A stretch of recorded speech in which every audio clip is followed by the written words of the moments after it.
तो देखो सिंपल वाली लैंग्वेज में मैं बताऊँ कि बाइनरी सर्च क्या होता है। मैं आपसे पूछूं कि आपको एक नंबर दिया गया है, लेट से आपको एक नंबर, एक एरे दिया गया है। एरे में आपको बोला है 1 2 3 4 एंड 5। तो आपको इसमें एक वैल्यू दी गई है टारगेट करके, उसकी वैल्यू कुछ भी हो सकती है। लेट से 2 है, लेट से 4 है। अब आपको क्या करना है, इस टारगेट को इसमें फाइंड करके लाना है।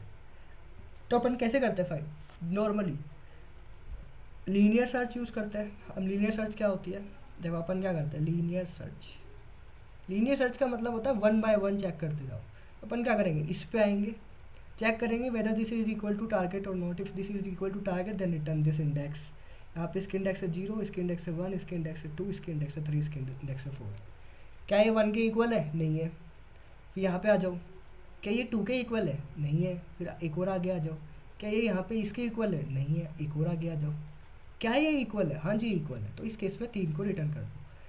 तो अपन क्या कर रहे हैं कि सारे एलिमेंट्स पे आइटरेट कर रहे हैं 1 बाय 1 और चेक करते जा रहे हैं whether this is equal to target value और not. If this is equal to target value then simply return that value और रिटर्न दैट इंडेक्स, ठीक है। बट अब यहाँ पे अगर ये मान लो वैल्यू मिलती ही नहीं, यहाँ पे मिलती है वाली वैल्यू कि लेट से यहाँ पे मैंने 5 दिया होता, तो हमने इसको भी सर्च किया, इससे भी कंपेयर करवाया, इससे भी कंपेयर करवाया, इससे भी कंपेयर करवाया, इससे भी करवाया और इससे भी करवाया। कितनी बार कंपेयर करवाया? 5 बार कंपेयर करवाया, जितनी एरे की लेंथ है। तो वर्स्ट केस में अपन को 5 कंपेरिजन्स करने पड़ेंगे। और यू कैन से अगर इसकी लेंथ है n, तो वर्स्ट केस में अपन को n कंपेरिजन्स करने पड़ेंगे। तो कॉम्प्लेक्सिटी कितनी हो जाएगी? O of n। यस और नो? हाँ। ठीक है। तो ये था लीनियर सर्च। लीनियर सर्च में 1 बाय 1 सारे एलिमेंट से कंपेयर करवा लो, जहाँ भी मिल जाए वो वाली इंडेक्स को रिटर्न करवा दो। अब इसकी कॉम्प्लेक्सिटी, बिकॉज हमको हो सकता है वर्स्ट केस में या तो मिले ही नहीं या फिर एंड वाले पे जाके मिले, तो मेरे को एन नंबर ऑफ कंपेरिजन्स करवाने पड़ेंगे, जिसकी वजह से ओ एन टाइम कॉम्प्लेक्सिटी हो जाएगी। क्या इस चीज़ को इम्प्रूव किया जा सकता है? यस। तब ये जब क्वेश्चन आता है ना, क्या इस चीज़ को इम्प्रूव किया जाता है, अगर आपको आंसर मिलता है यस, तो चले जाओ बाइनरी सर्च पे। अगर आपको आंसर मिलता है नो, तो बाइनरी सर्च यूज़ नहीं होगी। ठीक है। अब मैंने आपको बोला कि ये इसका एक बार कोड लिख के बताऊँ कि आता है, कि इसको कैसे करेंगे फाइंड करने वाला, कि ओ एन कॉम्प्लेक्सिटी कैसे होगी कोड की, लिख के बताऊँ कि आता है? ये तो आता है भैया। ठीक है। तो ये उस तरीके से हो जाएगा, इसकी कॉम्प्लेक्सिटी हो जाएगी ओ ऑफ एन। अब इसको किस तरीके से इम्प्रूव करें? अब मैंने ना यहाँ पे एक कहानी और जोड़ दी कि जो एरे दिया हो गया ना, पहले वाले केस में एरे ना कुछ भी हो सकता है, सॉर्टेड भी हो सकता है और अनसॉर्टेड भी हो सकता है। बट मैंने यहाँ पे ऐड कर दिया कि ये जो एरे दिया गया होगा ये हमेशा सॉर्टेड ही होगा, ऑलवेज सॉर्टेड। तो जब भी तुमको कहीं ना कहीं ये सॉर्टेड वाला वर्ड दिख जाए ना, तो समझ लो कि बाइनरी सर्च का यूज़ हो सकता है। मैं नहीं कह रहा होएगा ही होएगा, बट हो सकता है। चांसेस है 90%। अगर सॉर्टेड आपको नाम दिया गया है ना, किसी भी एलिमेंट्स कोई सॉर्टेड है, कोई दुकान लगा रखी है, दुकान सारी में, दुकान में जो टॉफ़ीज़ पड़ी है वो सब सॉर्टेड ऑर्डर में है, कोई एरे में एलिमेंट सॉर्टेड ऑर्डर में, कहीं ना कहीं बाइनरी सर्च का यूज़ हो सकेगा अगर सॉर्टेड वर्ड आ गया तो। ये बात का ध्यान रखना, यहाँ पे लिख देता हूँ sorted. Possibility of binary search, possibility of B S ठीक है। तो अब यहाँ पे मैंने बोला कि सॉर्टेड है ये, तो जब ये अनसॉर्टेड था ना, तो हमारे पास में कोई ऑप्शन ही नहीं था यार कि अपन को 1 बाय 1 करके ही देखना पड़ेगा। बट अगर ये सॉर्टेड है ना, तो इस केस में इसको कैसे टाइम कॉम्प्लेक्सिटी को इम्प्रूव किया जाए, ये क्वेश्चन खड़ा हो जाता है। अगर ये सॉर्टेड दिया गया है, क्या कुछ ऐसा तरीका यूज़ कर सकते हैं अपन कि जिस वजह से कि ये जो एन नंबर ऑफ कंपेरिजन्स हमको करने पड़े थे ये कम हो जाए? देखते हैं यार कैसे कर सकते हैं। तो मैंने बोला कि आपको यहाँ पे एलिमेंट दिए गए, ये एरे दिया गया है आपको इस तरीके से, ऐसे मत लिखो यार, सिंपल लिख लेता हूँ 1 2 10 15 एंड 19। आपको बोला गया है कि एक टारगेट है 1, इसको ढूंढ के लेके आओ, इसमें ढूंढ के लेके आओ इसकी इंडेक्स को। तो अपन क्या कर सकते हैं, देखो, तो यहाँ पे एक ऑप्शन तो अपने पास वही लीनियर सर्च वाला कि यहाँ पे जाएंगे ढूंढेंगे। तो यहाँ पे तो पहली बार में मिल गया, कंपेरिजन कितने हुए 1, तो कॉम्प्लेक्सिटी कितनी होगी O1। तो ये थी बेस्ट केस कॉम्प्लेक्सिटी। बट अपन को बेस्ट केस तो अपन को कंसिडर करनी ही नहीं होती बिगो में अपन को वर्स्ट केस कंसिडर करनी होती है, तो वो यहाँ पे मिलेगा। तो उस केस में तो O ऑफ n। पता है दूसरा तरीका क्या आता है? दूसरा तरीका, अब यहाँ पे अगेन 3 चीज़ चेक करने वाला हूँ मैं, वॉट, वाई एंड हाउ। जब व्हाट समझ रहे हैं ना तो इन दोनों पे ध्यान नहीं देना है, ये ऐसा क्यों कर रहे हैं। जब व्हाट समझ लिया उसके बाद में वाई समझ रहे हैं तो इन दोनों पे ध्यान नहीं देना है कि ऐसा क्या कर रहे हैं और क्यों कर रहे हैं, मतलब कैसे कर रहे हैं। ठीक है, तो मैंने बोला आपको कि आप पता एक काम कर सकते हो।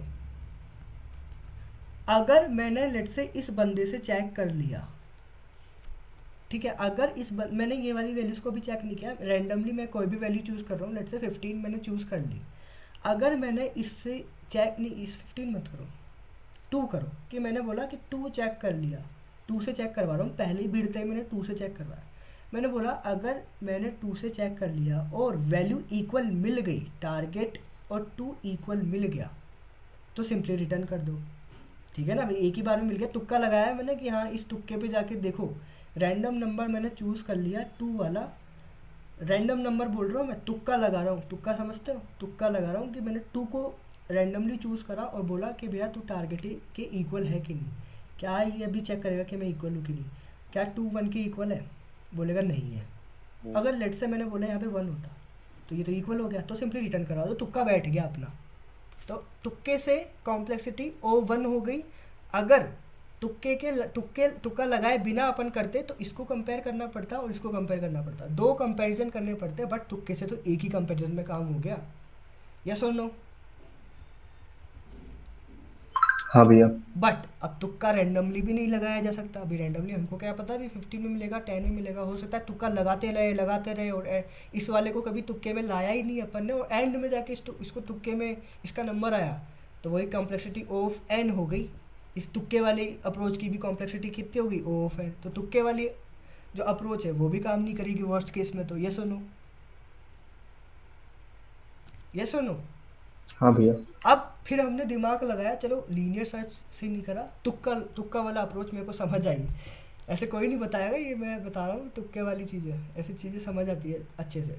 फिर मैंने बोला कि तुक्का लगाते, तुक्के से भी चलो काम नहीं बना, थोड़ा बहुत काम बन रहा था, हो सकता है मैंने तुक्का लगा कि ये वाला लगा दिया होता और यही वैल्यू होती तो मिल जाता, बट तुक्का भी कहीं ना कहीं वर्स्ट केस में काम नहीं करेगा, तुक्के वाली अप्रोच भी। अब इस तुक्के वाली अप्रोच को कैसे इम्प्रूव करें। अब तुक्के को भी लॉजिकली बनाते हैं, भाई तुक्के भी हम ना दिमाग लगा के तुक्का लगाएंगे, ऐसे रैंडमली तुक्का नहीं लगाएंगे।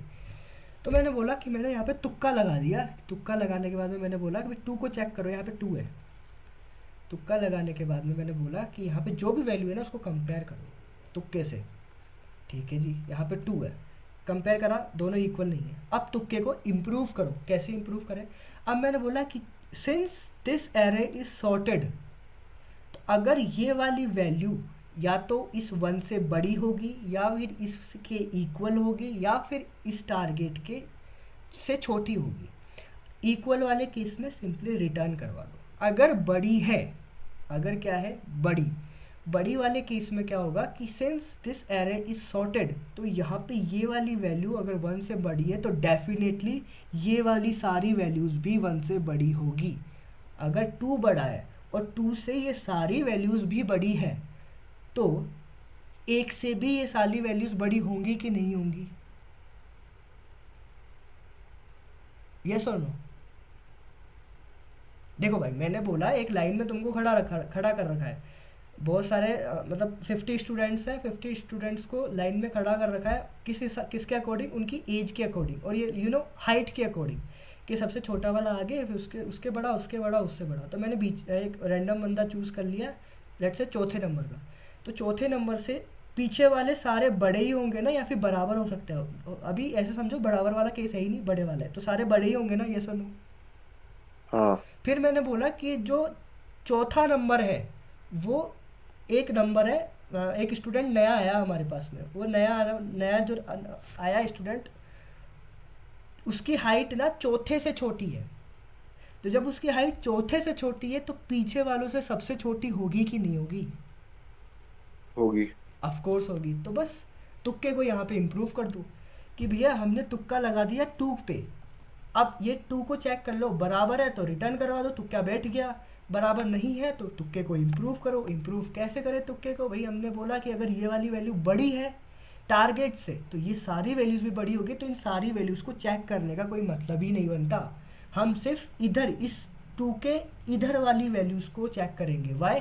2 से छोटी वाली वैल्यूज़ हो सकता है इसके बराबर आ जाए, 2 से बड़ी वाली वैल्यूज़ तो कभी बराबर नहीं आएगी। वाई? बिकॉज 2 खुद उससे बड़ा है। यस और नो? हाँ सही। बस तो यही तुक्के वाली अप्रोच को यूज़ में लेना है अपन को। अब देखो तुक्के वाली अप्रोच को और आगे बढ़ाते हैं। पहली अप्रोच लीनियर सर्च, दूसरी अप्रोच तुक्के वाली भी रैंडम, तीसरी अप्रोच उसको इम्प्रूवमेंट, तीसरा इम्प्रूवमेंट भी तुक्का लगाया, बट अब तुक्का भी अक्लमंदी से लगाया कि हमने बोला उससे बड़ी वाली वैल्यूज़ को टच भी नहीं करेंगे। ठीक है, अगर मेरे को वो करंट वाला एलिमेंट बड़ा मिल गया तो बड़ी वाली वैल्यूज़ की तरफ जाने का कोई मतलब ही नहीं बनता। मैंने बोला 1 2 3 4 5, ये वैल्यू है लेट्स से 4। अब मैंने तुक्का लगाया, तुक्का मैंने यहाँ पे लगाया, कोई भी रैंडम वैल्यू है 0 1 2 3 4, तुक्का मैंने लगाया यहाँ पे। ये वाली वैल्यू पिक करेंगे हम, इससे चेक करो क्या ये वैल्यू बराबर है। अगर बराबर होती तो सिंपली रिटर्न कर दो, मिल गया हमको इंडेक्स। अगर बराबर नहीं है तो चेक करो कि बड़ा है क्या। अगर ये बड़ा होता, अगर ये वाली वैल्यू इस टारगेट से बड़ी होती, वैल्यू ग्रेटर देन टारगेट, ये चीज़ होती तो इधर जाने का मतलब नहीं बनता। वाई? बिकॉज ये सारी वैल्यूज़ भी बड़ी होती। तो हमको इस सेगमेंट में ही सर्च करना है। यस और नो? हाँ सही है। अभी इस केस में क्या हुआ कि टारगेट जो है वैल्यू छोटी है टारगेट से, तो डेफिनेटली जब ये वाला बंदा इससे छोटा है तो इधर वाले बंदे भी इससे छोटे होंगे कि नहीं। वाई? बिकॉज ये सारे बंदे इससे छोटे हैं और ये बंदा इससे छोटा है, तो ये सारे बंदे इससे छोटे होंगे। यस और नो? ये सारे बंदे इससे छोटे होंगे। यस और नो? यस। तो बस तो हाँ, कुछ डाउट है? नहीं। ठीक है, तो हमने बोला कि भैया अब ये जब सारे छोटे होंगे तो इस तुक्के वाले एलिमेंट से इधर वाले में सर्च करेंगे, क्योंकि इधर वाले बड़े होंगे। इधर वाले बड़े होंगे तो हो सकता है कोई ना कोई इससे मैच कर जाए, छोटे वाले तो कभी मैच नहीं करेंगे। यस और नो? तो ये थी तुक्के की कौन सी अप्रोच थी? पहला लीनियर, दूसरा नॉर्मल तुक्का, तीसरा इम्प्रूव्ड तुक्का। इम्प्रूव्ड तुक्के में हमने बोला तो ये भैया लेफ़्ट राइट का कंसेप्ट लगाएंगे कि ये वाली वैल्यू अगर छोटी है टारगेट से तो इधर राइट वाले सेगमेंट में चले जाओ ढूंढने, इधर तो मिलेगी नहीं वो, क्योंकि ये वाली सारी वैल्यूज छोटी होंगी। अगर ये वाली वैल्यू बड़ी है टारगेट से तो लेफ्ट वाले सेगमेंट में चले जाओ, बिकॉज ये वाली सारी वैल्यूज भी बड़ी होंगी। यस और नो? ये था तुक्के का थर्ड वर्जन, मतलब हमारी अप्रोच का थर्ड वर्जन। यस और नो? Yes yes. अब देखो ये वाला वर्जन कैसे फेल होगा, समझो इसको। ये वाला वर्जन भी फेल हो सकता है। ठीक है, अब ये वाला वर्जन कैसे फेल होगा देखते हैं। देखो हमने क्या बोला, तुक्का लगा रहे हैं अभी अपन। तुक्का तुक्का कितनी बार बोल दिया मैंने। ठीक है, तो ये तुक्का हमने बोला कि चलो तुक्का लगाते हैं। हमको ढूंढना है 1, टारगेट की वैल्यू है 1। वर्स्ट केस वाला बता रहा हूँ कि तुक्का कब फेल होगा। तो देखो मैंने तुक्का लगा के 4 को ले लिया, तुक्के में शामिल कर लिया। पहला तुक्का लगाया कि चेक करो 4 पे जाओ और चेक करो whether this is equal to और not. This is not equal. चलो तुक्का फेल हो गया। अब मैंने बोला कि क्या ये वैल्यू बड़ी है कि छोटी है, तो ये वैल्यू छोटी है। तो इस सेगमेंट में तो मिलेगा नहीं, क्योंकि इस सेगमेंट वाली सारी वैल्यूज इससे बड़ी होंगी, क्योंकि ये खुद ही बड़ा है। तो अपन को इस सेगमेंट में हमारा आंसर मिलेगा। यस और नो? हाँ। ओके, फिर मैंने तुक्का लगाया। तुक्का ही तो लगा रहे, कोई भी वैल्यू ले सकते हैं। तो मैंने तुक्का लगा के ये वाली वैल्यू को चूज़ कर लिया।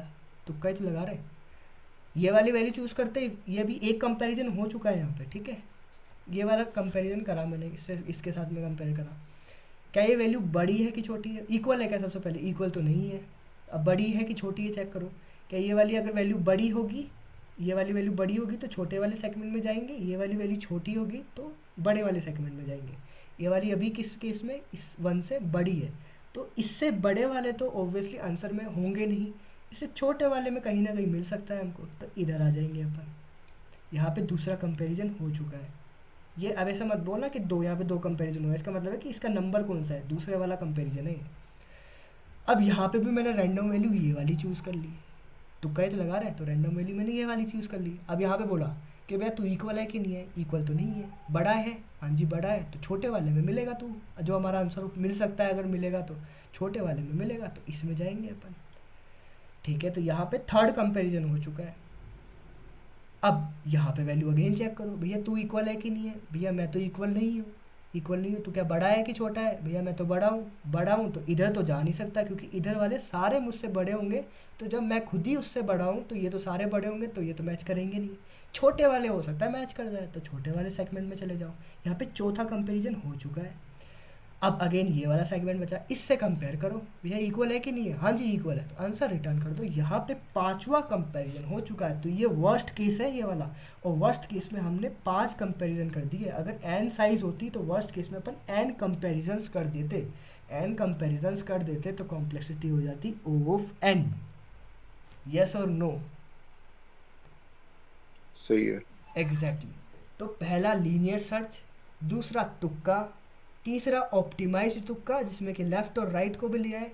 अब चौथा तुक्का देखो, तो अपन लॉजिकली आगे बढ़ते जा रहे हैं, लॉजिकली अपने तुक्के को इम्प्रूव करते जा रहे हैं। तुक्का जिस दिन तुमने इम्प्रूव कर लिया, तुम्हारी प्रॉब्लम सॉल्विंग स्किल्स अच्छी हो जाएगी। यहाँ पे इसकी कॉम्प्लेक्सिटी आ गई ON वर्स्ट केस में। यही नहीं करना था अपन को वर्स्ट केस इम्प्रूव करना है। अब मैंने बोला कि चौथी जो वर्जन आएगा इसका, सॉफ्टवेयर में वर्जन ऐसे तो इम्प्रूव होते हैं, तो अपन वही कर रहे हैं। सॉफ्टवेयर इंजीनियरिंग सिखा रहा हूँ तुमको मैं, ठीक है। तो चौथा वर्जन आ गया अपना। अब इसको कैसे इम्प्रूव करूँ मैं यार, अब क्या दिमाग लगाऊँ? फिर मैंने सोचा अरे यार अपन एक काम कर सकते हैं, 1 2 3 4 5 6 7 8 9 और ये 10, ये एरे है अपना, ऐसा समझो। हमको ढूंढना है 1 को। पिछले वाले अप्रोच में, पिछले वाली अभी 4th वर्जन है अपना, 4th वर्जन। 3rd वर्जन में क्या हुआ था कि अगर ये वाला हमने बोल दिया और तुक्का हमने ये लगाया, फिर ये लगाया, फिर ये लगाया, फिर ये लगाया, तो इस तरीके से हमारा जो तुक्का बैठ रहा था ON कॉम्प्लेक्सिटी का हो गया। उसको कैसे इम्प्रूव करें? तो मैंने ना एक काम आपको बोला कि आप ना ऐसे रैंडमली तुक्का मत लगाओ, आप ना बीच वाले पे तुक्का लगा दो, इस पे तुक्का लगा दो। फिर आप क्या करो, यहाँ पे तुक्का लगा दिया, चेक करो कि वेदर दिस इज़ इक्वल और नॉट। अगर ये इक्वल है तो रिटर्न करवा दो। अभी हमने देखा इक्वल नहीं है। अब चेक करो ज़्यादा बड़ा है कि छोटा है। अगर बड़ा है अगर, तो इधर जाने का कोई सेंस नहीं बनता। इधर जाओ तो देखो, इधर जाएंगे ना, तो अब इस सेगमेंट को चूज़ करेंगे। अपना कितने कंपैरिजन्स हुए हैं? एक कंपैरिजन। अभी तुक्का रैंडमली नहीं लगाया अपन ने, तुक्का लगाया मिड वाले पॉइंट पे कि भैया तुक्के में मिड वाला पॉइंट सेलेक्ट करेंगे अपन, तो इसको सेलेक्ट नहीं करेंगे, ठीक है। अब मिड वाला पॉइंट सेलेक्ट किया मैंने, तो इधर ये बड़ा मिल गया, तो इधर आ गया मैं। अब ये वाला सेगमेंट ही बच रहा है अपने पास में, इनको चेक करने का कोई सेंस नहीं है। अगेन अब यहाँ पे भी मैंने बोला इसको तुक्का मत मानो, आप तुक्का लगाओ मिड वाले पॉइंट पे। तो ये 0 है, ये 1 है, ये 2 है, ये 3 है। 0 और 3 पे जोड़ेंगे एक दूसरे को, 3 आ जाएगा, डिवाइड बाई 2 करेंगे तो 1 आ जाएगा। तो ये हमारा मिड है, ठीक है। इस पे तुक्का लगाओ, इस पे तुक्का लगाओ भैया। लगा दिया। लगाने के बाद में हमने बोला कि भैया 1 और 2 इक्वल है कि नहीं है। ये बोलेगा यार इक्वल तो नहीं है, तो चेक करो छोटा है कि बड़ा है। अगर ये 2 इससे छोटा है तो बड़े वाले सेगमेंट में चेक करेंगे, अगर ये 2 इससे बड़ा है तो छोटे वाले सेगमेंट में चेक करेंगे। तो अभी 2 1 से बड़ा है तो छोटे वाले सेगमेंट में जाएंगे, इस वाले सेगमेंट में। कंपेरिजन दूसरा, ये वाले नहीं करे अभी अपन ने, इसको छोड़ दिया अपन ने। यहाँ पे चेक करो कि क्या हमारा टारगेट के इक्वल है। हाँ जी टारगेट के इक्वल है। तो ये वाला वर्स्ट केस था, मिड वाला। अब मेरे को ऐसा कोई भी दूसरा केस बता दो कि जिसमें दूसरा ऐसा, ये जो मिड ले रहे हैं ना अपन, तो इसमें ऐसा बता दो मुझे कोई भी एग्जांपल कि मिड लेते वक्त हमारी जो टाइम कॉम्प्लेक्सिटी है, मिड को एज ए तुक्का मानते वक्त हमारी जो वर्स्ट केस में टाइम कॉम्प्लेक्सिटी है, दूसरी चीज़ में वर्स्ट केस में जो टाइम कॉम्प्लेक्सिटी है उससे ख़राब है। ऐसा कभी नहीं होगा। ऐसा कभी क्यों नहीं होगा? क्योंकि हमेशा हम मिड वाले को चेक कर रहे हैं। अभी बीच आधा डिवाइड कर दिया हमने। जब आधा डिवाइड कर दिया तो इसको हटा दो। अब आधा डिवाइड हो गया तो हमारे पास में आधा बचा। अब देखो क्या होता है कि अगर तुम आधा नहीं करके, अपने पास में 10 टॉफ़ियाँ हैं, अगर इन 10 टॉफ़ियों को 5 में डिवाइड ना करके 2 5 में डिवाइड कर दो, तो इधर सेगमेंट छोटा बच गया, इधर सेगमेंट बड़ा बच गया। यस और नो? तो दोनों, एक छोटा है एक बड़ा है। अगर मेरे पास इधर की साइड में जाता हूँ तो कॉम्प्लेक्सिटी बढ़ जाएगी। Why? Because number of elements भी तो बढ़ गए। इधर में जाता हूँ तो कॉम्प्लेक्सिटी घट जाएगी। Why? Because number of elements घट गए। और अगर मैं इसको फिर से डिवाइड करूँ, इसको मैंने 1 कर दिया, तो इधर कॉम्प्लेक्सिटी मिनिमम होगी और इधर कॉम्प्लेक्सिटी मैक्सिमम होगी। हो सकता है वर्स्ट केस में 4 कंपैरिजंस करने पड़े, बट यहाँ पे हो सकता है वर्स्ट केस में एक ही कंपैरिजन करना पड़े। सिमिलरली यहाँ पे वर्स्ट केस में 5 कंपैरिजंस करने पड़ सकते हैं, बट यहाँ पे वर्स्ट केस में सिर्फ 1-2 ही कंपैरिजन करने पड़ेंगे। यस और नो? हाँ तो हाँ मैं भैया। अगर इसको अनइक्वली मैंने डिवाइड कर दिया तो ये वर्स्ट केस वाला, अब ऐसा तो नहीं है ना कि हमको इधर ही जाना है, हमको पता थोड़ा ना है किधर जाना है, इधर भी जा सकते हैं और इधर भी जा सकते हैं। ठीक है, इधर चले गए तो मामला बहुत सही हो जाएगा, बहुत अच्छा आउटपुट मिलेगा, इधर चले गए तो मामला गड़बड़ हो सकता है। अब इसको ऑप्टिमल बनाने का क्या तरीका है भैया? ऑप्टिमल बनाने का तो एक ही तरीका है कि इस जो अपन को हमेशा कौन सा केस देखना होता है, वर्स्ट केस। अब उस वर्स्ट केस, यहाँ पे 5 थोड़ा ना आएगा, यहाँ पे जब 2 था तो यहाँ पे 8 आएगा ना भाई, कंफ्यूज मत करो, यहाँ पे 8 आएगा जब यहाँ पे 2 था, फिर यहाँ पे 1 और हो सकता है यहाँ पे क्या आ जाए 7। ठीक है, तो अब मैंने बोला कि ये 8 खराब है 5 सही है। यस और नो? 8 खराब है 5, मतलब 8 खराब है 5 से, इससे बड़ा तो 5 ही ले लेते अपन। तो मैंने बोला कि इसका वर्स्ट कॉम्प्लेक्सिटी को इम्प्रूव करने का एक ही तरीका है, और वो है जब इन दोनों को अपन इक्वली डिवाइड कर दें। इक्वली डिवाइड करने में इधर जाओ चाहे इधर जाओ, बात एक ही है। इधर भी 5 स्टेप लगेंगे मैक्सिमम, इधर भी 5 स्टेप्स लगेंगे मैक्सिमम। अगर मैंने इसको 6 कर दिया होता, इसको 4 कर दिया होता, इधर चले गए तो कम लगेंगे, लेकिन इधर 6 लगेंगे, तो 6 से बेटर तो 5 ही है ना। यस और नो? तो इसलिए इन दोनों को, इसलिए ये मिड ही हमेशा बाइनरी सर्च में चूज़ किया जाता है। तुमको ये तो बता दिया जाता है कि मिड यूज़ करो बाइनरी सर्च में, बट मिड क्यों यूज़ करो, ये 4 वर्जन्स की हेल्प से अब तुम्हें इसकी अंडरस्टैंडिंग क्लियर हुई होगी कि why mid, why not others. Clear है कि मिड क्यों चूज़ किया हमने? हाँ भैया। ठीक है, तो ये था बाइनरी सर्च का फंडा कि भैया बाइनरी सर्च। अब ये जो 4th वर्जन बना ना हमारा, ये होता है ऑप्टिमल बाइनरी सर्च, कि ये हमारा फाइनल एल्गोरिदम डिज़ाइन हुआ। यहाँ पे स्टेप बाय स्टेप हमने एल्गोरिदम डिज़ाइन किया था, फाइनल हमको ये मिलकर बना, ये ऑप्टिमम है, इससे बेटर कुछ भी नहीं है बाइनरी सर्च के केस में। बस यही है हमारा। अपन को क्या करना है, कोई भी टारगेट दिया गया है, मिड पे जाओ, चेक करो whether this is equal to और नॉट। अगर इक्वल है तो सिंपली रिटर्न, इक्वल नहीं है तो बड़ा या छोटा होगा। बड़ा है तो इधर चले जाओ छोटे वालों में ढूंढने, छोटा है तो ये जो बड़ा नंबर होगा तो बड़ा नंबर इससे बड़े वालों में ही मिलेगा, तो बड़े वालों में ढूंढने चले जाओ। सिमिलरली फिर मिड निकालो, इधर है तो इधर मिड निकालो, इधर हो तो इधर मिड निकालो। ठीक है, इस तरीके से बाइनरी सर्च वर्क करता है। ये तो था व्हाट। वाई मैंने आई होप क्लियर कर ही दिया होगा कि ये इसमें की कॉम्प्लेक्सिटी O(n) थी, फिर इम्प्रूव करते करते अब देखो इसकी कॉम्प्लेक्सिटी भी, अभी छोड़ो कॉम्प्लेक्सिटी को, बट इम्प्रूव करते करते ये वर्स्ट केस में O(n) से तो बचा लिया। वर्स्ट केस में यहाँ पे O(n) आता दूसरे कंपैरिजंस में, बट यहाँ पे वर्स्ट केस में लेट्स से हमको मिला ही नहीं, टारगेट मिलेगा ही नहीं, तो वर्स्ट केस होगा ना वो, क्योंकि अगर यहाँ पे O(n) वाला मैं चलाता तो वर्स्ट केस में मिला ही नहीं, तो इसको चेक कर लिया, इसको कर लिया, इसको कर लिया, सभी को कर लिया, तो O(n) हो गया, तभी तो वर्स्ट केस में O(n) आया वो, राइट। हाँ भैया। तो इस केस में भी अगर मुझे नहीं मिला तो चेक कर लो कितनी कॉम्प्लेक्सिटी आएगी, O(n) आती कि कितनी आती है। यहाँ पे मिड निकाला, यहाँ पे लेट्स से मेरे को 11 ढूंढना है, मिड निकाला, मिड क्या मिड इक्वल है, नहीं है मिड इक्वल। क्या मिड छोटा है, हाँ जी मिड छोटा है, तो ये वाला बड़े वालों में मिलेगा, तो बड़े वालों में चले जाओ। फिर अगेन मिड निकालो, ये रहा मिड, क्या ये बड़ा अब इक्वल है, नहीं है। क्या ये बड़ा है 8, क्या 11 से बड़ा है, नो। क्या 8 11 से छोटा है, हाँ जी 8 11 से छोटा है, मतलब 11 वाला 8 से बड़ा है। जब 11 वाला 8 से बड़ा होता है तो उसको बड़े वालों में ही ढूंढो, तो इधर चले जाओ, इन दोनों का मिड निकालो, इसको अब इसको चेक करो वेदर दीज आर इक्वल और नॉट। इक्वल है, नहीं है। छोटा है, नहीं है। क्या 9 11 से बड़ा है, नहीं है। क्या 9 11 से छोटा है, हाँ जी छोटा है, तो 9 से बड़े वाले सेगमेंट में 11 को ढूंढो, इधर ढूंढो। इस केस में भी कंपैरिजन करो, फिर यहाँ पे भी नहीं मिलेगा तो इधर ढूंढो, फिर यहाँ पे ख़त्म हो गए सारे एलिमेंट्स तो रिटर्न करवा दो -1। तो कितने कंपैरिजन हुए, 1 comparison, 2 comparison, 3 comparison, 4th comparison. तो वर्स्ट केस में सिर्फ 4 ही कंपैरिजन्स करने पड़े और यहाँ पे 10 कंपैरिजन्स करने पड़ते अपन को। ठीक है, तो वर्स्ट केस बहुत ज़्यादा इंप्रूव हो गया। अभी तो सिर्फ 10 ही है ये, बट अगर इसको मैं 10⁹ ले देता हूँ ना, तो 10⁹ वाले केस में ना यहाँ पे तो 10⁹ कंपैरिजन्स करने पड़ते हैं, बट इस एल्गोरिदम की वजह से सिर्फ 25 to 30 कंपेरिजन्स, ये अप्रोक्स बता रहा हूँ मैं, एग्जैक्ट वैल्यू नहीं पता, 25 to 30 कंपेरिजन्स ही करने पड़ते हैं। अब देख लो डिफरेंस,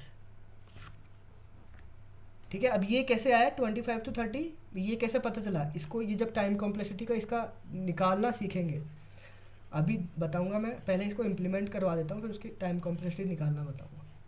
तो आई बाइनरी सर्च आपको समझ में आई भाई, कैसे हमने उसको डेवलप करते करते फाइनल वर्जन निकाला हमने उसका, समझ में आ गया, और कैसे वो बेहतर है उसकी वर्स्ट केस टाइम कॉम्प्लेक्सिटी बाकी सभी अप्रोचेस से। हाँ भैया सही। ठीक है, अब इसको ये था व्हाट, फिर हमने सीखा वाई, अब सीखते हैं हाउ, कि भैया इसको इम्प्लीमेंट करके भी तो बताओ। ठीक है, तो इम्प्लीमेंट कर देते हैं। ये मैं ऑनलाइन आईडी यूज़ कर रहा हूँ, अगर किसी को प्रॉब्लम है तो मेरे को बता देना, मैं VS कोड वगैरह भी यूज़ कर सकता हूँ। ठीक है, तो अब इम्प्लीमेंट कैसे करें, तो देखो इम्प्लीमेंटेशन में यहाँ पे 1 2 3 4 5 6 7 8 मिड निकालते हैं, या तो इस सेगमेंट में जाते हैं या फिर इस सेगमेंट में जाते हैं, अगर नहीं मिलता है तो रिटर्न कर देते हैं। तो यहाँ पे मैंने बोला कि आप मिड कैसे निकलेगा, जब यहाँ पे एक पॉइंट पता होगा अपन को, यहाँ पे एक पॉइंट पता होगा, तो इम्प्लीमेंट करने के लिए आप क्या करो, एक पॉइंटर यहाँ पे रखो, एक पॉइंटर लास्ट पे रखो, इन दोनों को, अब ये मतलब इन दोनों का मतलब क्या है कि I से लेके J ये वाला सेगमेंट में सर्चिंग हो रही है अभी। ठीक है, इस वाले सेगमेंट में सर्चिंग हो रही है, तो मिड कैसे निकालेंगे, पहले वाले को और लास्ट वाले को ऐड कर देंगे और डिवाइड बाय 2 कर देंगे, तो मिड आ जाएगा। यस और नो? यस। ठीक है, तो इस सेगमेंट में सर्चिंग हो रही है, मिड निकाल लिया। फिर एक बार समझाता हूँ, देखो, फिर ये वाली करीब है ना, फिर मान लीजिए कि अपना छोटा है, लेट से अपना जो आंसर है वो 1 है, तो फिर 1 5 से छोटा है, तो इस वाले सेगमेंट में अपन को सर्चिंग करनी पड़ेगी, बड़े वालों को छोड़ सकते हैं, तो ये जो J है ये यहाँ पे मूव कर जाएगा। ठीक है भाई, I से लेके J इस वाले सेगमेंट में सर्च करना है। यस और नो? हाँ भाई।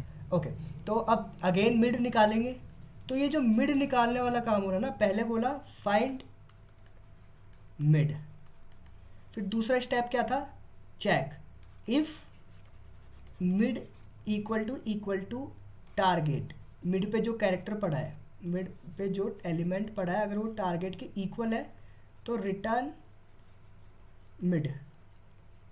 ठीक है, अब ये वाला अगर इक्वल नहीं है तो इफ़, अब यहाँ पे तुम बोलोगे कि भैया ये वाली कंडीशन अगर फॉल्स हो गई तो ये वाली चेक होगी, अब वो ऑब्वियसली होगी ही होगी, बट अगर ये वाली ट्रू हो गई तो अब यहाँ पे एल्स तो है नहीं कि वो रुक जाए, यहाँ पे तो इफ़ है तो ये भी चेक होनी चाहिए।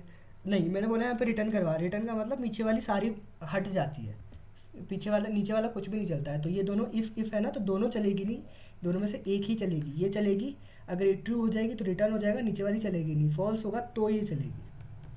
मैंने बोला ARR ऑफ मिड अगर छोटा है टारगेट से, ठीक है, तो अपन को क्या करना है अपन को, छोटा है अगर मिड वाला बंदा टारगेट वाले बंदे से छोटा है तो मिड वाले से बड़े वाले एलिमेंट्स में ही मिलेगा टारगेट, तो इधर जाएंगे, इधर जाने के लिए हमने बोला कि I+1 कर दो, I को इक्वल कर दो मिड +1 से, मिड +1 के मतलब ये मिड है तो I को कहाँ पे ले आओ, यहाँ पे ले आओ, यहाँ पे लाने के लिए मिड से एक ज़्यादा है ना, तो मिड +1। ठीक है, फिर दूसरा केस क्या हो रहा था, फिर हमने बोला कि एल्स का मतलब कि जो हमारा मिड वाला एलिमेंट है वो टारगेट से बड़ा होगा, इक्वल वाला नहीं है यहाँ पे, इसलिए अब यहाँ पे 2 ही केसेस बचे, छोटा या बड़ा, तो अगर छोटा वाला कवर कर लिया तो एल्स वाले में बड़ा वाला ही आएगा, तो बड़ा वाला आ गया। बड़ा वाला क्या बोल रहा है कि हमारा जो मिड वाला एलिमेंट है वो टारगेट से बड़ा है, तो अगर वो टारगेट से बड़ा है तो इस वाले सेगमेंट में फाइंड करने का कोई मतलब ही नहीं बनता, तो छोटे वाले में सेगमेंट में फाइंड करेंगे। तो उस केस में अपन को क्या कर रहे हैं, भैया J को ले आओ मिड -1 पे। ठीक है, ये वाले स्टेप्स परफॉर्म करने हैं अपन को, पहले इस सेगमेंट के लिए करने, फिर इस सेगमेंट अगर 1 है ना, तो एक बार इसको साफ करता हूँ मैं,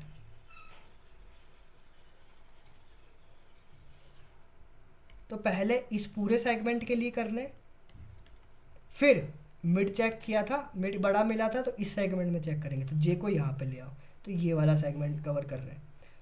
अब अगेन मिड निकाला, मिड क्या है, बड़ा है, तो जे को अगेन यहाँ पे ले आओ, तो फिर ये वाला सेगमेंट कर रहे हैं। तो ये वाला जो काम कर रहे हैं ना अपन, ये वाला जो काम, ये मल्टीपल टाइम्स कर रहे हैं अपन। देखो पहले आई जे की वैल्यू यहाँ थी, तो यहाँ के लिए मिड वगैरह निकाला था, वो कंडीशन वगैरह चेक हुई थी। फिर जब जे यहाँ पे आ गया, अगेन सेम काम अगेन अपन को यहाँ पे करना है कि मिड वाला निकाला, फिर ये कंडीशन वगैरह चेक करी, फिर यहाँ पे कंडीशन चेक करने के बाद में जे यहाँ पे आ गया, फिर अगेन सेम काम इस सेगमेंट के लिए करना है। तो यहाँ पे अगर आप देखोगे तो ये सेम काम रेपिटेटिवली हो रहा है। यस और नो, यस और नो। हाँ ठीक है, तो बस रेपिटेटिवली करने के लिए लूप का यूज़ करते हैं। तो क्या करना है कि अपन को बोला जाए कि भैया एक ARR दिया गया है, लेट्स से इसको 1 2 3 4 5 6 इस तरीके से कोई दिया गया है। ये इनपुट लेके नहीं बता रहा मैं, इनपुट वगैरह तुम ले लेना, इतनी बार बता रखा है। और फिर देखो ये एरे में एक टारगेट दिया गया है, लेट्स से टारगेट है हमारा 3, तो अब ढूंढ के लाओ 3 को। तो अपन ने क्या बोला, वाइल ट्रू। अब ये वाइल क्यों लिखा, भाई ये वाला काम रेपिटेटिवली करना है ना, अभी हमको नहीं पता कि कब तक करना है, कितनी बार इस रेपिटेटिवली इस काम को परफॉर्म करना है। तो मैंने यहाँ पे ट्रू लिख दिया, भाई करते रहो हमेशा। अब यहाँ पे कोई कंडीशन आएगी तो उस कंडीशन को देखेंगे भी कब जाके रुकना है अपन को। तो पहला काम क्या करना है अपन को, मिड निकालना है, mid equal to I plus J divide by 2। अब यहाँ पे आई प्लस जे भी लेना पड़ेगा। तो सेगमेंट कहाँ से शुरू हो रहा है, तो सेगमेंट अगर आप देखोगे तो पहले अपन पूरे एरे को कवर कर रहे हैं, पूरे एरे को कवर कर रहे हैं। तो ARR डॉट लेंथ -1, ये समझ आया आई और जे की वैल्यू क्यों आई। हाँ भैया। ठीक है, पूरे सेगमेंट को कवर करना है। फिर पहला स्टेप था मिड निकालो, ठीक है निकाल लिया। दूसरा स्टेप था चेक करो क्या ARR of mid equal to target है। इसको ना फंक्शन बना के करते हैं काम।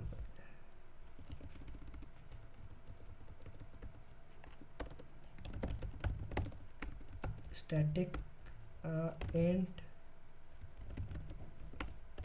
बाइनरी सर्च, ये कोई फंक्शन है हमारा, ये जो इनपुट एरे लेता है और क्या लेता है, टारगेट लेता है। यहाँ पे हमको ये लिखना है कि एक फंक्शन है बाइनरी सर्च करके, इसको एरे दे दो, टारगेट दे दो, और ये तुम्हारी उस टारगेट की इंडेक्स को रिटर्न करवा के दे देता है। अगर टारगेट नहीं मिलता है तो -1 रिटर्न करवा के दे देता है। -1 का मतलब कि हमको कभी भी नहीं मिला। ठीक है, तो यहाँ पे मैंने बोला कि अगर दोनों इक्वल हो जाते हैं तो रिटर्न करवा दो मिड को भी, मिड वाली इंडेक्स पे हमको टारगेट मिल गया है। अब इफ़, यहाँ पे इफ़ लगाया मैंने, यहाँ पे ऐसे भी कर सकते हो तुम, एल्स इफ़। ठीक है, वो एल्स लगाने का कोई मतलब नहीं बनता, क्योंकि अगर ये कंडीशन ट्रू हो गई तो ये देखो इफ़ का क्या मतलब होता है, इफ़ का मतलब होता है कि ये भी चलेगा, कंडीशन ट्रू हो या फॉल्स हो, और दो ये भी चलेगा। एल्स लगा देते, एल्स इफ लगाते हैं तो उसका क्या मतलब होता है, ये चलेगा अगर कंडीशन इसकी फॉल्स आएगी तो ही एल्स इफ वाला चलेगा। बट इफ़ वाले में इसकी कंडीशन फॉल्स आए ट्रू आए कुछ मतलब नहीं है, ये भी चलेगा। बट अभी ऐसा क्यों कर रहे हैं अपन कि भाई एल्स नहीं लगा सकते, इफ़ भी लगा लो, एल्स भी लगा लो। तो इफ़ से ही क्यों कर रहे हैं, क्योंकि अगर ये ट्रू हो गया तो ये सिंपली रिटर्न कर देगा, और फॉल्स हो गया तो ही ये चलेगा।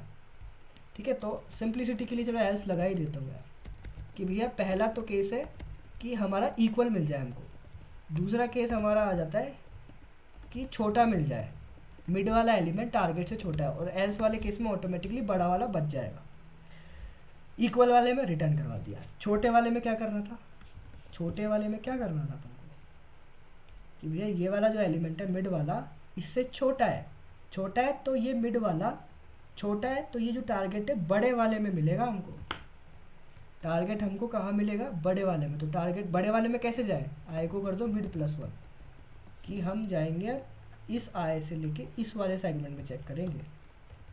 सिमिलरली अगर मिड वाला एलिमेंट टारगेट से बड़ा है तो बड़े वाले को चेक करने के लिए छोटे वाले में जाओ, छोटे वाले के लिए मिड -1, कि भैया ये मिड है तो ये जे वाला यहाँ आ जाएगा, ये वाले सेगमेंट को चेक करो। यही तो कर रहे थे अपन, यस और नो। यस बस हो गया हमारा काम। अब यहाँ पे अगर हमको ये कभी ये वाली कंडीशन ट्रू नहीं होगी, अगर ये वाली कंडीशन कभी ना कभी ट्रू हो गई तो हमारा प्रोग्राम यहीं से रिटर्न कर जाएगा, ये बाइनरी सर्च वाला फंक्शन यहीं से रिटर्न कर जाएगा, ये नीचे वाली चीज़ें चलेंगी ही नहीं। अगर ये वाली कंडीशन कभी भी ट्रू नहीं हुई तो इसका मतलब हमको एलिमेंट कभी मिला ही नहीं, तो हमको यहाँ पे करवा दो रिटर्न -1 कि भैया एलिमेंट है ही नहीं अवेलेबल। अब यहाँ पे देखो कि इंट ये इंट IDX लिखा मैंने और बाइनरी सर्च को कॉल लगाई, ARR दिया और टारगेट दिया, और यहाँ पे मैंने बोला कि ये जो मिल गए इंडेक्स इसको प्रिंट करवा दो। भैया हाँ कौन? भैया हाँ शुभम। वही लूप ब्रेक कैसे होगी? हाँ अभी दिखा रहा हूँ ना, वो अभी उस पर आएंगे अपन। देखो मैंने यहाँ पे चलाया, अब यहाँ पे ये तो हो रहा है बट लूप ब्रेक नहीं होगा, तो ये हमको क्या देगा? Unreachable statement. ये इसलिए इसने दिया भाई ये वाला चीज़ कभी चलेगी ही नहीं। अगर यहाँ पे कुछ भी नहीं होता ना और यहाँ पे ये होता वॉइड, तो एरर पता है अनरीचेबल स्टेटमेंट वाली नहीं आती, एरर आती कि हमारा TLE आ गया, मतलब ये प्रोग्राम कभी ख़त्म ही नहीं होगा। यहाँ पे कोई एरर नहीं आएगी, बस चलता रहेगा, एरर नहीं आएगी। ओ यहाँ पे आ रही है ये तो ठीक है। अब देखना क्या होगा। अरे भाई मेरे, अभी देखो मैंने यहाँ पे इसको कॉल लगाई, अरे यार ये यहाँ पे भी समझो ऐसा कुछ भी नहीं है। मैं सब वो वाला बता रहा हूँ, एरर जो आया ना वो बता रहा हूँ मैं तुम्हें। देखो अभी चल ही रहा है, कुछ प्रिंट नहीं करा, कुछ रिटर्न नहीं करा, चल रहा है। एक टाइम ऐसा आएगा भैया रिसोर्स ही नहीं बचे, स्टॉप कर दो, तो अपन को स्टॉप करना पड़ेगा। ठीक है, तो वो अनरीचेबल वाली स्टेटमेंट समझाया मैंने कि ये वाला कभी स्टेटमेंट पहुँचेगा ही नहीं इस स्टेटमेंट तक ये, क्योंकि ये वाला वाइल लूप कभी ख़त्म ही नहीं होगा। अब अपन को वाइल लूप को ख़त्म भी करना है कि भैया कभी ना कभी तो ये सेगमेंट ख़त्म होगा ना।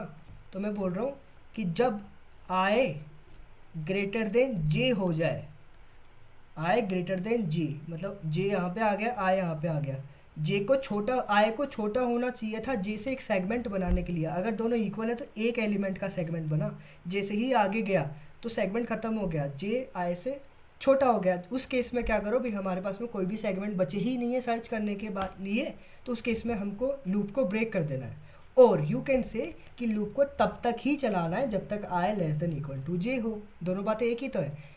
या तो लूप को तब ब्रेक कर दो जब j i हो जाए, तब लूप को ब्रेक कर दो, या फिर लूप को तब तक ही चलाओ जब तक i <= j है। दोनों बातें एक ही तो है। ठीक है, तो अब इसको रन करवा के देखो। हमने 3 बोला था, 3 ढूंढ के ला के दे देगा हमको ये कि है कि नहीं। ओहो, अब यहाँ पे ये रिटर्न करवाया, यहाँ पे इसको स्टोर भी करवा लेंगे।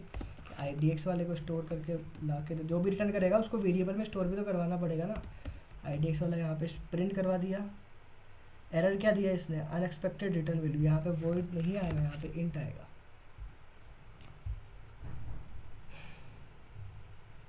देखो इसने 2 दे दिया, सेकंड इंडेक्स पे पड़ा है हमारा 0, 1 और 2।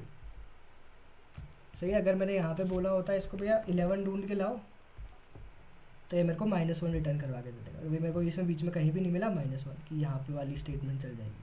समझ आया बाइनरी सर्च वाला प्रोग्राम की बाइनरी सर्च एल्गोरिथम कैसे वर्क करती है?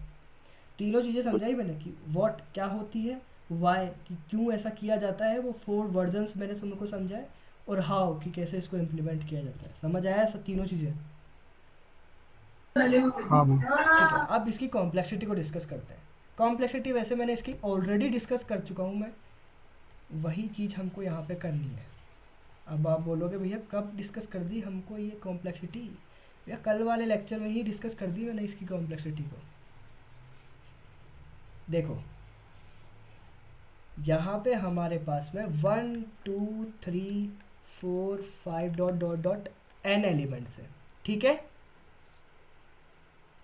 हाँ n की वैल्यू इनिशियल ले लो 10। हमारे पास में इतने एलिमेंट है, हमको निकालना है मिड। फिर उसके बाद में हम या तो इस सेगमेंट में जाएंगे या फिर इस सेगमेंट में जाएंगे। यस और नो? हाँ भैया। इसकी पूरे की लेंथ है, पहला सेगमेंट था ये पूरा, इसकी लेंथ है n। फिर या तो इस सेगमेंट में जाएंगे या इस सेगमेंट में जाएंगे, तो इसकी लेंथ है n/2 - 1।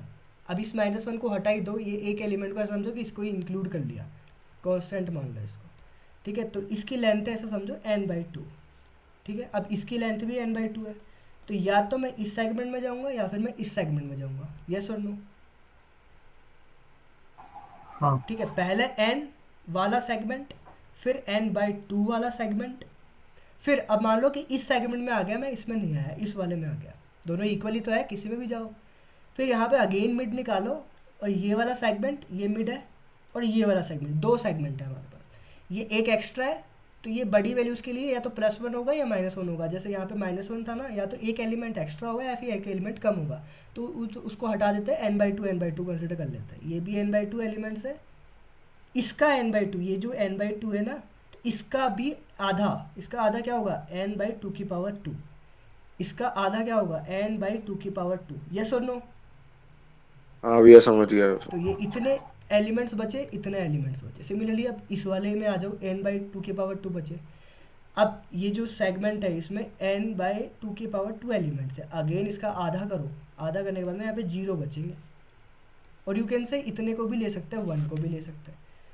तो भैया ऐसा करते करते एक स्टेप आएगी, ऐसा आधा करते करते, देखो आधा करते जा रहे हैं ना, पहले n, फिर n/2, फिर n/2 तो n पे गए, फिर n/2, फिर उसका भी आधे पे गए, फिर ऐसा करते करते एक स्टेप आएगी n/2k, केथ स्टेप आएगी जहाँ पे इसकी वैल्यू 1 हो जाएगी। ठीक है, जहाँ पे इसकी वैल्यू 1 हो जाएगी, मतलब एक ही एलिमेंट बचेगा। अब या तो वो इक्वल होगा या नहीं होगा, तो वो तो रिटर्न हो जाएगा, उसके बाद में ख़त्म हो जाएगा हमारा। यस और नो। हाँ भैया। ठीक है, तो अब ये वाली k का वैल्यू अगर मुझे पता चल जाए, तो उतने नंबर ऑफ ऑपरेशंस मुझे पता चल जाएंगे। स्टेप्स और ऑपरेशन एक ही तो बात है। तो भैया पहले स्टेप में ये वाला चूज़ कर लिया, मतलब एक ऑपरेशन करा मिड पे। फिर दूसरे स्टेप में ये वाला चूज़ किया, मतलब एक ऑपरेशन किया मिड पे। फिर तीसरे स्टेप में ये वाला सेगमेंट चूज़ करा और एक ऑपरेशन किया मिड पे। तो सेगमेंट और ऑपरेशन एक ही बात है। तो अगर मुझे के पता चल जाए तो नंबर ऑफ ऑपरेशन पता चल जाएंगे, क्योंकि एक सेगमेंट पे एक ही ऑपरेशन परफॉर्म कर रहे हैं अपन। तो सेगमेंट और ऑपरेशन, नंबर ऑफ सेगमेंट और नंबर ऑफ ऑपरेशन दोनों इक्वल है। यस और नो। यस भैया। और अगर मुझे नंबर ऑफ ऑपरेशंस पता चल जाए तो नंबर ऑफ ऑपरेशंस को ही तो कॉम्प्लेक्सिटी कंसिडर करते हैं अपन। यस और नो। हाँ तो एक स्टेप ऐसा आएगा जब यहाँ पे इसकी वैल्यू 1 हो जाएगी। तो ये मान लीजिए k, ये स्टेप आ गया ऐसा। इसको उधर ले जाओ, n = 2k, दोनों तरफ log ले लो, तो log n = k log 2, ये कट गया, एक हो गया, k की वैल्यू आ गई log n। तो कितने नंबर ऑफ स्टेप्स चलने पड़े, log n number of steps चलने पड़े। तो कॉम्प्लेक्सिटी कितनी होगी, big O of log n। Yes और नो। हाँ समझे भाई। अब बाइनरी सर्च लीनियर सर्च से कैसे बेटर है, वो इसी बात से अंदाज़ा लगाया जा सकता है कि लीनियर सर्च ON चलता है, ये वाला log n चलता है। अब इन दोनों की वैल्यूज़ में डिफरेंस पता है कितने का होता है। मैंने बताया था n की वैल्यू अगर 10⁹ है ना, तो ये 10⁹ ऑपरेशंस परफॉर्म कर रहा है। बट log n जब 10⁹ का निकालते हैं ना, वो अप्रोक्सीमेट 25 to 30 आता है। निकाल के देख लो चाहे, हाँ लॉग हाँ कैलकुलेटर बेस 2 देखना। अगर मैंने यहाँ पे इसको वैल्यू दे दी 1 2 3 4 5 6 7 8 9 30, तो ऑलमोस्ट 30 आया इसकी नंबर ऑफ ऑपरेशन।